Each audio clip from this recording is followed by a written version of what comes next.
Hello and good morning. Good morning, Vietnam! Welcome to Let's Talk About Us. I'm Zach, and today we are covering some news that the right wing did not want to cover, either because it doesn't agree with their messaging, they weren't interested in it, or it's nothing. We'll see. This is from Associated Press. Associated Press has 2 lean left ratings as well as a central rating, 1 high factuality rating, and a very high factuality rating. It is independently owned. Trump's against climate action, but some right-wing governments are all for it. Wait, what? By Michael Phillis and Seth Borenstein, updated today, really early today.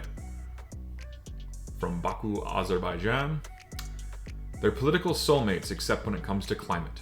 President-elect Donald Trump praised Hungary's right-wing populist leader Viktor Orban as respected, smart, and a strong man in his winning 2024 campaign.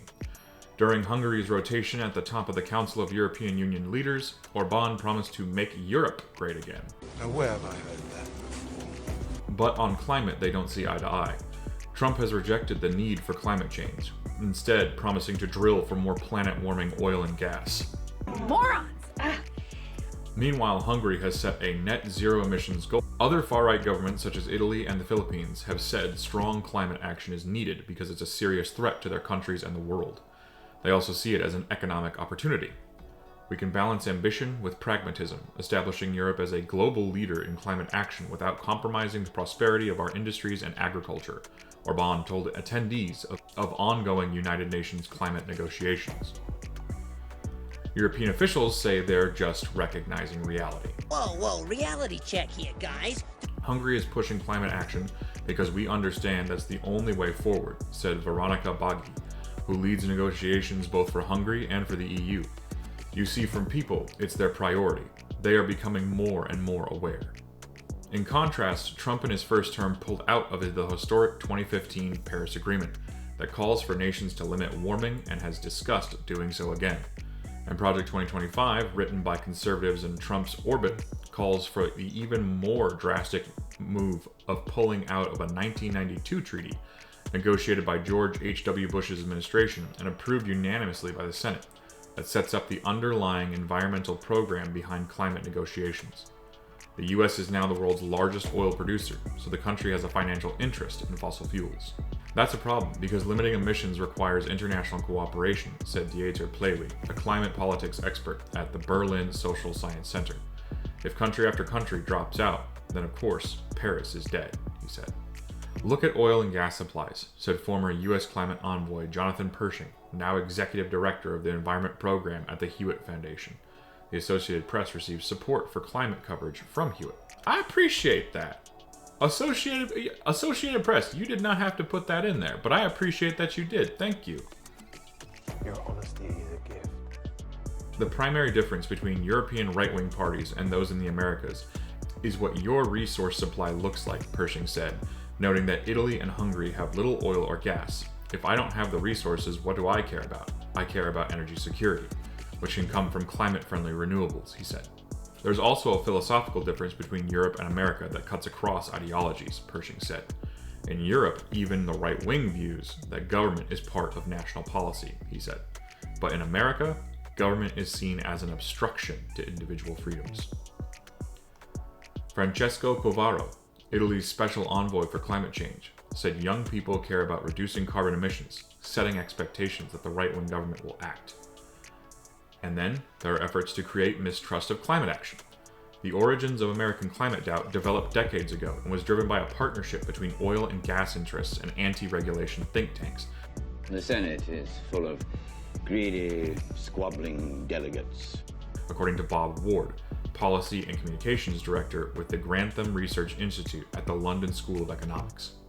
In 1988, NASA climate scientist Jim Hansen told Congress that the carbon dioxide was warming the planet, raising public awareness of global warming for the first time. A coalition of pro-business groups that cast doubt on that science, a tactic that splintered public opinion. It became an identity issue, that denying the science of climate change was a statement of your identity, and equally, accepting the science of climate change was a statement of your identity as a Democrat, he said. Industry efforts succeeded. In 2022, more than 3 decades after Hansen raised the alarm, the Biden administration Inflation Reduction Act was the first major piece of U.S. climate change legislation. In the U.S., you can spend as much as you want on campaigns. You can lobby openly. You can purchase influence, basically, if you are a huge industry, said Timmons Roberts, a politics of climate change expert at Brown University. Money. Mario Loyola, a senior research fellow with the Heritage Foundation, focused on environmental policy and regulation. That's an oxymoron. Rejected, aimed at the right. From the Heritage Foundation, and they're rejecting climate change stuff. This is so weird. I would have never expected that. Even without the Heritage Foundation, the so-called right, when people realize what the costs of climate policies are, they reject them, he said, pointing as an example to large French protests over rising fuel prices in 2018. A recent United Nations poll found a majority of people support strong climate action, but Loyola said when costly solutions are implemented, they become unpopular and countries are likely to abandon them. Oh shit, is that right? That anti-regulation influence hasn't achieved similar dominance across Europe, experts said. Attila Steiner, State Secretary for Energy and Climate Policy in Hungary and a top negotiator for the EU, said he doesn't see a conflict between reducing emissions and conservatism, which he says values protecting a country's resources. I think if you have a family, if you have children, then you care about their future, he said, adding that means you care about the climate and environment. It's not that every right-wing party in Europe is a climate champion. There are far-right parties that oppose climate action, see it as unimportant, or reject the science. A right-wing party in the Netherlands, for example, campaigned on pulling out of the Paris Agreement, though it backed away from that position after the election. Interesting that they backed out after the election, as if they realized, oh, maybe this ignorant opinion we have, this non-scientific opinion that we're holding is actually really stupid.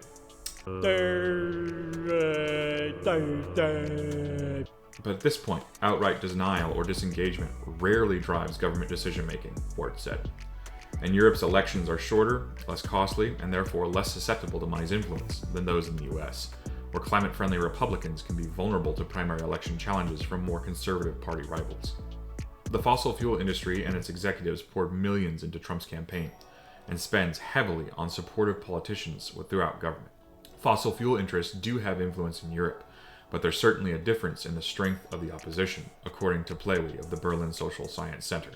He said the structure of the European Union helps by coordinating policy across borders and funding the transition away from fossil fuels. In Poland, for example, EU funding helped coal-dependent regions shift to renewable energy, retrain workers, and clean up polluted land.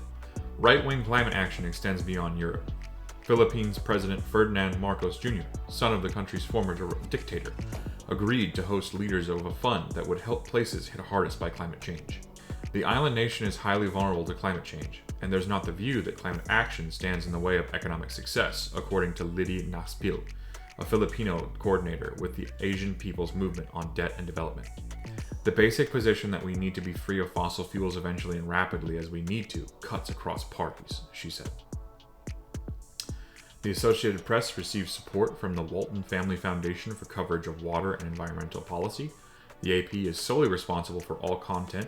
This story was produced as part of the COP29 Cross-Border Energy Transition Reporting Fellowship, a program organized by Clean Energy Wire and the Stanley Center for Peace and Security. And here are the writers, Michael Phillips and Seth Bornstein. That's the end of the article. So, is it surprising that there are right-wing governments who actively engage with climate change and actively take it as a serious threat? No, not at all. I think it is going to become more and more clear as time goes on just how absolutely stupid and ignorant people who deny climate change are. Every year, it seems, we are hitting new highs of temperatures, we're seeing more storms, we're seeing more devastation across the world. And yet you still have morons who will sit there and be like, oh, it's a hoax, it's a government conspiracy.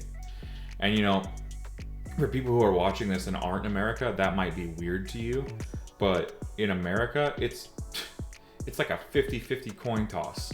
whether or not you come across someone who actually knows how science works, or someone who just sits there and says, well, I don't believe it, therefore it's not true. It's a conspiracy, man! Do what you can in your neighborhood and in your life to try and limit your impact on the earth. Try and limit your carbon footprint.